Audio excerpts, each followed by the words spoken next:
Well, hello everyone and Happy New Year. I thought I'd just do a quick arcade tour. Haven't done one in a little while, and I've brought a few things down that you've probably seen in other videos. So first we have our MVSX here with the high-low hack. And then we've got the 1943 by Arcade 1-Up via me. The marquee and the artwork was all done by Angelo Terra. It's running a Pandora box, as you can see. Light up coin door from Retro 530. The buttons on that can function as an add credit if you want to set it up that way. Next up, we have the Lethal Enforcers Arcade 1-Up, again via me. Angelo Terra did the marquee on this one. I do have another marquee. It's a little bit shorter that I haven't put on it yet. And it should be a little bit darker and kind of not so washed. That's got a lot of black in it. It's just really a hard marquee to do. This one has the Retro Shooter 530 or Retro Shooter mod in it with the Pandora. Let's see. So this has a 19-inch monitor from Buy Stuff Arcades.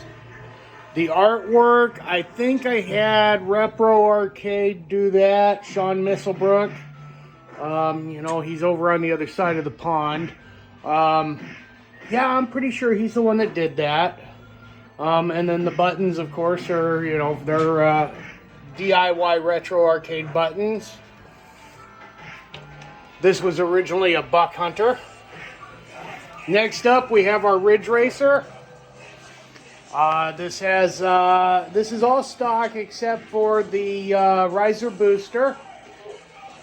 Same with Terminator 2, all stock except for the riser booster. It looks like we got a 4-inch on that one. And then we have our Mortal Kombat. It is the deluxe version. It is also on a Buy Stuff Arcades riser booster. That one looks like it's a 6-inch. Then we have Star Wars, Arcade 1-Up Star Wars. This is the first version, obviously, because it doesn't have the coin door. It's got the game listing. The light up panel on the riser was Tulsa Arcade, I believe. And again, we've got a 6-inch riser booster on that one. Next up is going to be the Pac-Man XL. It's all stock. Haven't done anything with that one. And then we've got Donkey Kong. Donkey Kong is out of service right now. I had to pull the monitor out. It's going to go in for a cap kit and have the amp rebuilt as well. But it plays good. The monitor was going into vertical collapse, so had to get that out. Then we've got Hydra. If you guys haven't seen Hydra before, Hydra is one of only 200 made. They made 1,000 boards, 800 of which were for conversion cabinets, and then 200 dedicated cabinets. One of my favorites, actually. It's a really fun game. You're driving a speedboat and delivering a package. You're a UPS man, basically. Then we've got the Dirty Pigskins Football. This is a Sammy game. This is early 2000s. Plays a lot like NFL Blitz, except instead of selecting different football teams, you're picking like you could be like hot chicks or mobsters or convicts, or they do have wrestlers. They do have jocks. Well, there you go. There's all the different teams.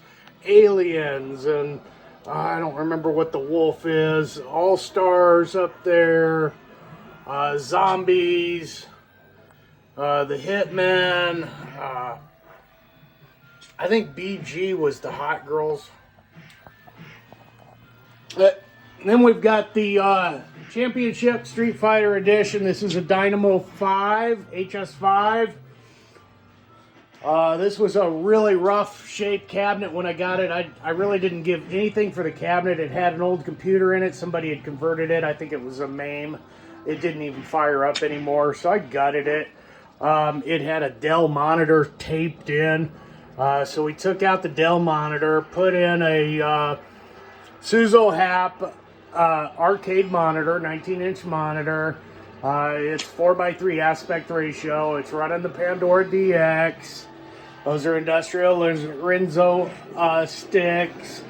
And we've got some nice American style buttons here. I don't remember where these came from.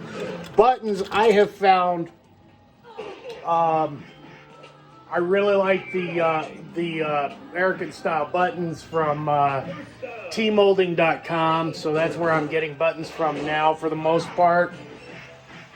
And then we've got our Golden Tee 3D. Arcade 1-Up, it's XL. It's stock. It's I love Golden Tee, so I've got the one in the garage. If you haven't seen videos on that, that is going to be coming to completion again soon. It was done and then ran into some issues. NFL Blitz. I've got one of these in the garage. Well, I've got a 99 in the garage that I'm working on right now. Just put a new monitor chassis in it. But this has been converted over to a 2-player. Even though I've got the one in the garage and I've even got an original Blitz in storage, I keep this one. I love playing Blitz, but it's small, so it fits down here in the basement really well. And then we've got the Defender. Now, my Defender is probably a little different than most of them out there. It does not have Mortal Kombat on it. But I do have Sinistar and I have Gorf. And then I've got a correct layout. What I did here is I used a PCB out of a PCB and an encoder out of a Partycade. And I had DIY Retro Arcade make this deck for me. One thing to note is if you ever do that, you're going to mount this joystick in horizontally instead of vertically like you would think. It's just the way that the Partycade was designed. This marquee, I want to say it was Arcade Game Factory made this marquee. And if you look, you can see there, what's nice about this is it gets rid of the wings on that cabinet. You know how the legacy cabinets there, they had those big wings that stuck out and the marquee set way back. And then, of course, I've got a Buy Stuff Arcades booster on it. So then we'll take a quick look here at some of the artwork. For some reason my Burger Time marquee is not lit up. Neither is my Tron. I'll have to take a look at that. I gotta pull some machines out and figure out why.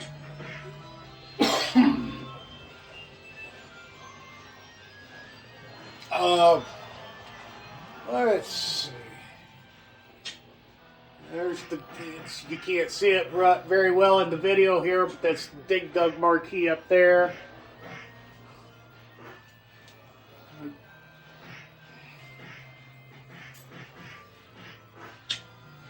You gotta have stuff on the walls, right?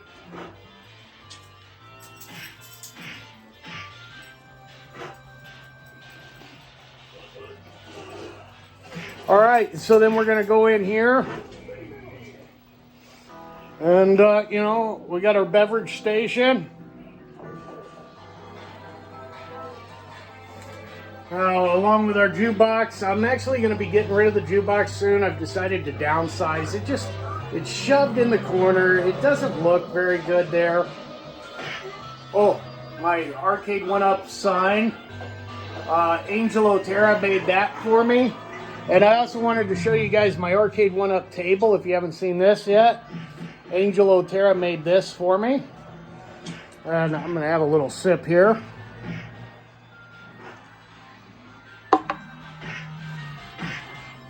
Next we have our firepower. It's the only pinball I own currently. Then we've got Battle Shark. That's a fun game. Vindicators is a good game. You're actually you're playing like your tanks, and you're driving here, and you're steering like a tank would with the turrets, which is kind of cool, you know. This was an Atari game. I think there was like 1,700 of these made, so not very mass produced. Next up is Revolution X. Revolution X actually is very much like Terminator, but it features Journey. So it's a pretty cool game.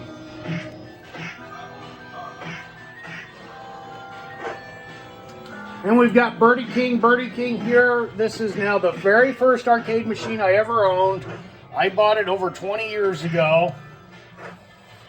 Recently had to remove the monitor and I switched it out to an LCD. Honestly, guys, I know there's a lot of purists out there that are going to hate me for this, but I don't mind the LCD so much on some games. This is a game, it doesn't look all pixelated and whatnot, and it doesn't bother me. A little more artwork on the wall here. Then we've got our hang-on. Our marquee is out currently, so I've been trying to get this thing to work with the original marquee light that was in there. It's gonna have to come out, and I'm gonna put in an LED, unfortunately. But the gameplay is great. Looks like I got a coin door light out. Not a big deal. Next up, my absolute favorite game of all time, Pole Position. I loved this game growing up. Even though this is my absolute favorite, it is also my absolute nemesis in the arcade because it is broken again. I haven't had a chance to dig into it yet, but I'm sure it's power related, so shouldn't be too big of a deal to fix. We'll have to see. Then we've got Special Crimes Investigation Unit. This is a Taito game. This is like Chase HQ Part 2, basically. It's a fun game. Played it quite a bit actually last night, early this morning. And then the last one we have down here in the basement's one I just finished up, and that's going to be Double Dragon. Double Dragon is it's a conversion. It's in an old Atari cabinet. I do not know what it originally was, but it's in really nice shape. This cabinet is super solid. The bottoms, the base looks great. There is no side art. Taito, I didn't feel right putting Taito art on an Atari cabinet, and it was so very plain art on Double Dragon anyways. But did replace the marquee, gave it a new bezel. The tube was bad, so I didn't have a choice. I had to switch it out to LCD. I did rebuild the chassis to it, and that did not fix the issue. It was the tube. This is not one that I would recommend going LCD on. If you look, you can see it's just the characters and the images. I don't know. They look more pixelated than they should. With the CRT, you kind of get a smoothing effect. But I did use a good monitor at least. It's Suzo Hap. Control deck is all new art. Well, original joysticks, upgraded buttons, new artwork, and had new plexi made for it. And so it looks super sharp. It's clean. But anyways, that's the arcade going into 2026. I'm sure it's going to change. I've already got some plans in works for it. We'll see where we come out 2027. I think the arcade's going to look a whole lot different. Anyways, Happy New Year's. Thanks for watching. Like, subscribe, ring the bell, smash the buttons, whatever. Or don't, guys. You know, hey, if you're into this cool kind of shit, like I am, it'd be great for you to follow along. If not, well, you've probably already scrolled on. Anyways, have a happy new year, and may you play until your fingers bleed.